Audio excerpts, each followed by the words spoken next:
La crisis financiera del 2008. La crisis económica en México del 2008 al 2009 fue la peor recesión económica de este país en 70 años. De acuerdo con los pronósticos de la Organización para la Cooperación y el Desarrollo Económico, la contracción del Producto Interno Bruto mexicano al terminar 2009 sería del 8%. Está relacionada directamente con la crisis ocurrida de manera simultánea en varios países del mundo. La desaceleración de Estados Unidos y la dependencia económica de México hacia su país vecino contribuyeron a aumentar los efectos de la crisis. A este cuadro se suman otros hechos internos, especialmente la epidemia de gripe AH1N1 que afectó al país.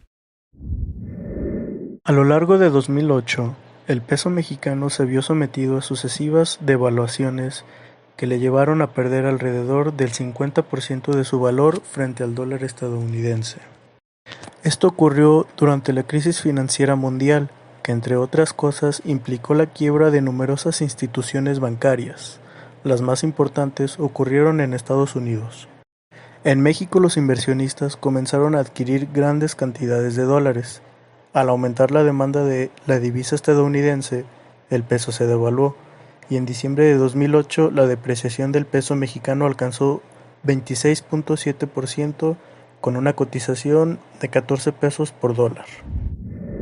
La caída en el precio del petróleo y la menor recaudación por concepto de impuestos generaron una reducción en los ingresos del Estado mexicano.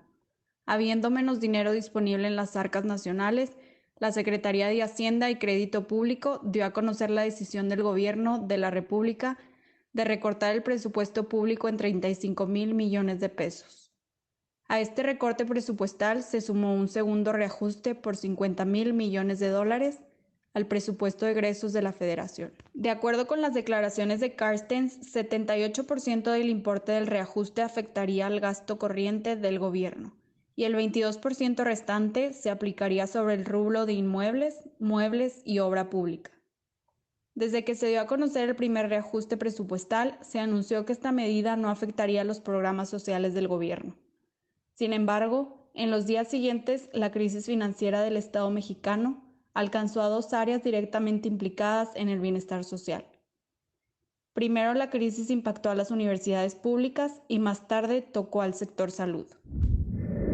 Como consecuencia de la crisis económica, algunos municipios y estados de la Federación vieron reducidos sus ingresos por concepto de fondos federales. Esto ocasionó que varios de ellos pararan labores, redujeran salarios de los trabajadores con percepciones muy bajas e incluso se declararan en bancarrota. México ha presentado muy pobres desempeños económicos que lo ubican incluso detrás de todos los países latinoamericanos. El 15 de julio del 2009, la CEPAL pronosticó que para 2009 la caída conjunta de la economía latinoamericana sería de 1.9%. En ese marco, el peor pronóstico correspondió a la economía mexicana, a la que se pronosticó una caída de 7% para ese año.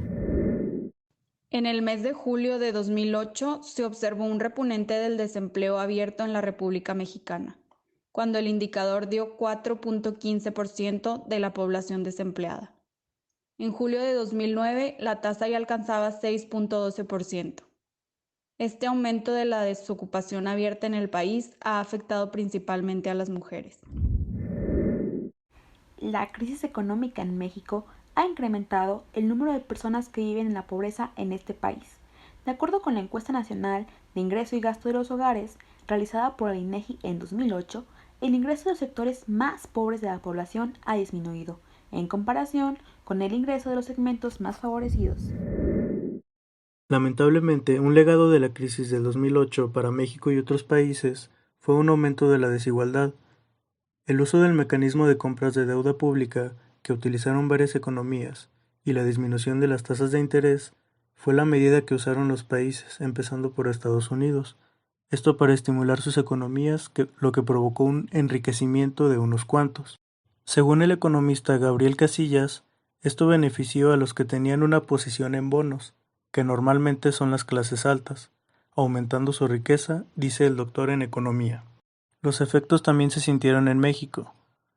pues esta crisis la padecieron las clases medias y las menos favorecidas, lo que fortaleció el triunfo del populismo. A continuación, les recomendamos algunas películas que pueden observar para poder comprender mejor el tema de la crisis del 2008. Por su atención, muchas gracias.